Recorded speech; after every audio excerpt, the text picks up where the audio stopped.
I'm Susie Pepper, and the topic of this video is student motivation. What a huge topic, right? We know that all students want to be successful, whether they're 7 or 17, but why don't they work harder? Why do they stop sometimes when a task gets difficult? How can we get them to really enjoy their work, stay focused, and persevere longer? That's a pretty big topic. Understanding that no one can pay attention for 7 straight hours, either in face-to-face instruction or certainly not on a screen. So before I start with the 9 strategies I'm going to give you, let's first talk about what self-efficacy is and the role it plays in learning. Self-efficacy is quite different than self-esteem, self-confidence, any of those things. Self-efficacy is because of the task in front of me. I'm teaching my students about equivalent fractions or about supply and demand. There's a task we're going to do. Their brains quickly establish, am I more likely to be successful or more likely to fail? If I have a higher propensity for success, I'm more likely to jump in. Makes sense, right? The great thing about self-efficacy is this. It's not a fixed point. It's very malleable. And the way we create our tasks, our lessons, really impacts a child's self-efficacy. And that makes them want to work and be motivated. So the first thing I'm going to talk about is the value of the task. Many times I'm asked to come into schools and look at engagement. It's almost always the task. So this is really in our domain, is how we create those tasks. The more valuable the task is, the more likely students are to be engaged in it. Makes sense, right? If a task has high value, it says to a student, gosh, this is really important, or this relates to me, I'm going to use this in my real world, then I'm much more likely to become engaged and stay engaged with the task. So how do we do that? If the standard's on banking, for example, I'm going to make those lessons about you pick the bank that best suits your needs. If I'm teaching juvenile justice, I might use news articles from our community to make that task more relevant. So we want to make the students really be in the driver's seat on these tasks. So number 1 on our 9 strategies for motivating students is make those tasks really valuable and relevant. We know, for example, if it's a low-level task like copying dictionary definitions, something like that, no one wants to do it, even if we could do it. So we need the mixture of high self-efficacy, I think I can be successful on this, and high value to make me say, hey, I really want to do this. As a matter of fact, what the research shows is this. If a task is really valuable, even if a student is concerned about maybe I won't do too great on this, they're still going to try it because it's such an important task. So number 1 is the value of that task. Strategy number 2 is often called the great motivator. It is giving students choices. Nobody wants to go to a restaurant and have one thing on the menu, right? Think about what school is like. School's a wonderful place. I love school. But they don't have a lot of choices. They have to get on this bus, go here, go to this room. Lunch is at 11:41. They don't have a lot of choices during the day. So let's think about what that feels like. It kind of feels like a loss of control sometimes. So what choices do is put students in the driver's seat, make them have more autonomy. They feel more in control of this situation. So how do we do that? Some of these things are really small choices, like what kind of materials do you want to work with? Do you want to work with a partner or by yourself? And then this leads up to something that's a little bit bigger, but one of my favorite things are using menus, choice boards. So that I'll have a topic that we're going to do, equivalent fractions, and there are 3 choices from which to choose. It can also be as simple as having a couple of writing prompts, and we choose 1 or 2 out of the 3 or 4 writing prompts. In math, it might look like this. Here are 10 problems. Pick 6 that you want to do. Now, all students are more motivated with choice, but let's particularly think about those students who might be struggling in school right now. It starts feeling like I don't have a lot of control over this. They tell their parents, I'm working, I'm trying, it's just not working. So what happens when we give them choices is they can regain some autonomy. I'll never forget, I was teaching 8th grade. I had a student who'd really shut down on me. And I tried a menu with some choices of things he could choose. He looked at me and said this, do you mean I can do any of these? I said, yeah, do any of them. So our conversation changed quickly from me trying to prod him to him jumping right in. So number 1, make those tasks really valuable. Number 2, choices. Number 3, this is something that I love these strategies, and that is how we open our learning episode. How do we open class? We used to do things like these passive warm-ups, go over homework. Meh. What we do now is let's get something super compelling. In other words, we want to put some of our best ideas in the front. Think about it. If a student walks in and has a disagree to do with one of their partners, or a fact or fib, or a really thought-provoking quote, or a mini debate, or something like that in the beginning, or a demonstration, that student right away is finding learning compelling and enthralling. After we start being successful on something, those endorphins go off. And we're thinking, hey, I'm liking class so far. It's a much easier situation then. So when I'm working with young teachers, I always tell them, boy, you got to get those openers really great. I call them success starters in my books because I want students to be successful right out of the gate in class. So we talked about make the value really important, a really high value, important job to do. Number 2 were choices. Number 3 are compelling tasks. Number 4 is immediate, quick, descriptive, ongoing feedback. Wow, is it important? This is how important it is. Did you know a student who's getting ongoing descriptive feedback can learn twice as fast as another student? In other words, they could learn in 6 months what it might normally take a year to learn. So how do we do that? Here's the thing that helps me to remember. Feedback begins with the student's work. In other words, I gotta see your work. Gotta see your work in front of me. Now, coaches, art teachers, music teachers, they're masterful at this because they can hear the violins that they're off. They can see the tennis service off. They stop right away and say, whoa, time out, let's fix that. It's a little harder in the academic classroom though because I don't hear those violins squeaking, right? So I've got to see their work. So I want their work to be readily available so I can walk around, talk to them, and give feedback. My favorite strategy on this are sticky notes. I use sticky notes all the time, probably every class period. So that I'll just say, you know what, guys, let's stop, drop, and do one problem on a sticky note. Let me just see, everybody's nodding their heads, but I want to see your work. I never, ever count thumbs up as a feedback mechanism or as a formative assessment.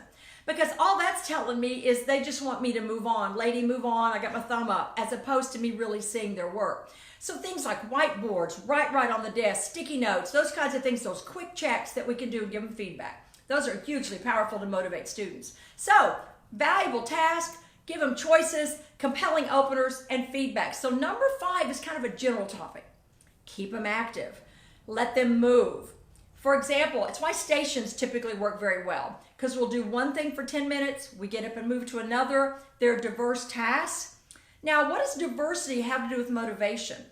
When something is novel or different, it makes the brain perk up.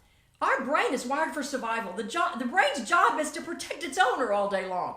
So if something's a little different, the brain says, oh, pay attention. So I might have a sword at one station, a writing exercise at another station, something different at stations. We all know that it's tough to be motivated in the afternoon.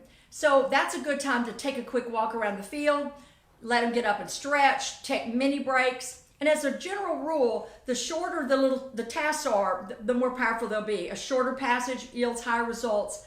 So shorter bursts that we can give them feedback on typically work better. All right, so keep them active, keep them moving. Number 4 was feedback. Number 3 was compelling openers. Number 2 were giving choices. Number 1, valuable tasks. Number 6, boy, this hits me. It's set some goals. Help students set some goals and reach them. How great does it feel when you have your to-do list and you can check those boxes? Sometimes I'll do something that's not even on my to-do list. I go back and add it so I can get the joy of saying, woo, you checked it off. Boom, girl, you got that done. So how does that look in the classroom? If you're using standards walls, we check off and say, gosh, we're through with place value. We're moving. We're through with this. We're moving. Boom. And that is progress. It's motivating. We're not stuck. We can also use agendas that have success starter. We've done that. Number 2, we're doing this to check off. If you're giving a long project, I highly advise to break it up with students so that they have mini checklists. I finished my outline. Check. And so they can keep up with that because students are not particularly great at long-term goals, and this really helps them with that. So help students set goals, get them checked off, celebrate reaching goals, keep them active. Number 4 was feedback. Number 3 was compelling openers. Number 2 was choices. Number 1 was the value of the task. All right, number 7 is cooperative learning. Now let's talk about what cooperative learning is not. Cooperative learning is not group work. What's group work? We put a bunch of kids together, we have them work together. Why do people not like group work? Somebody takes over, usually the girl who wants to make 103 on the thing, and they're so worried to trust everybody. Cooperative learning is different. How's it different? I have a job to do by myself first, and now I share my research with my team. And now we synthesize all of our work into a team task, a team answer. For example, placematting really shows how this works. You don't have to use a placemat, but it shows you what the research is like. 4 spaces. I'm going to work, you're going to work, we've got our names in our spot. I'm going to research my part. Maybe I'm the nucleus. Maybe I'm one planet. Maybe I'm a character in the book. We all work alone first, and now we talk about what we've done and we create something new. Maybe it's a cause and effect. Maybe it's a compare and contrast chart that we do in the middle. This shows you the research behind cooperative learning. What are some other examples? A jigsaw, a paired reading where I'm the reader, you're the scribe. Now we switch. We all have an important job to do. So cooperative learning is one of the things that's been researched forever, is really getting a good pop for kids. Why do they like it? I've done placematting with thousands of kids. They've all liked it. They immediately know that I am responsible for myself, but for my team. I have to do my part or the team will suffer. That's a motivator, even for adults. It's why we come to work sick. It's why athletes play when they're injured. We don't want to let our team down. So to create that feeling of a team, which if we're learning remotely can be a little more challenging, but we want that sense of community where they're part of a team as opposed to being isolated over there in the desk by themselves. So cooperative learning is number 7. Number 8 is what I call the Goldilocks rule. You know, Goldilocks, if the work is way too difficult, it's too far out there for me, it's out of my reach, I'm going to shut down. But guess what? If the work is too easy, too tedious, too mundane, I don't want to do it. So we've got to find that sweet spot where it's a little out of their reach, a little bit of a stretch, but not too far. We're not playing Wimbledon out there. It's a little bit out there. We also want to scaffold. We want to have high expectations, but if they're missing some pieces, put some scaffolding devices like bookmarks, cheat sheets to remind them of past skills so that they can really do well at the new one. So that Goldilocks rule. So if you see students shutting down, is the work too easy? Is it too difficult? Is it too long? Can we chunk it? Those are things we're going to look at. Number 9 is probably going to surprise you, because guess what? It surprised me. When I was finishing this 3rd book recently, I was astounded at the research behind this. It's extracurricular activities. Isn't that something?